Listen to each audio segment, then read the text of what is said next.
આ સૌથી પહેલા હું આપણે આણંદ કલેક્ટર સરને આભાર માનું છું. એના મહેનતની એના પહેલાં વિશ્વકર્મા કંપની જેને કામ સોંપ્યું એ બહુ સારી રીતે કામ કરી છે.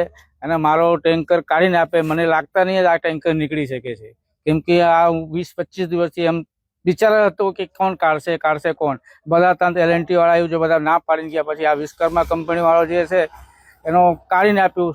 મારું ટેન્કર સારી રીતે કાઢ્યું, કોઈ નુકસાન નથી થયું. જે થોડું ઘણું થયું છે એ લોકો કરીને આપે છે, એટલે હું સૌથી પહેલાં એનો આભાર માનું છું. અને તંત્રને આભાર માનું છું કે જેના પ્રયાસથી આ બધું થયા છે. અને ખાસ મીડિયા ભાઈને માનું છું કે એ લોકો પ્રયાસ કર્યા એટલે આ તંત્ર સુધી આપણી વાત પહોંચી. કેવી લાગણી હવે તો મને બહુ સારું લાગે છે. આજે કેટલો હપ્તો ભરતા હતા આનો? હપ્તો મારો તો એનો 86,000 મહિનાની હતા.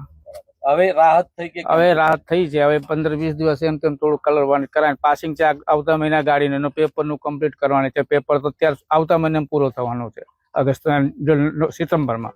પછી એનો ખર્ચો થોડુંક તો ફેરફાર પડ્યું છે, પણ હવે ઠીક છે. આ તો એક્સિડન્ટ હતો એટલો કઈ કહેવાય નહીં. અચ્છા, જે વિશ્વકર્મા કંપની આપને ટેન્કર રિપેર કરીને આપી છે, શું કહેશો એ બાબતે? એ ભાઈને સૌથી હું શું કહું છું કે એનો જેવું કામ જે રીતે કરીને આપ્યું છે, આપણા કામમાં એને એટલું સરસ લાગ્યું કે એના આવડે ગાડીમાં કંઈ નુકસાન નથી થયા.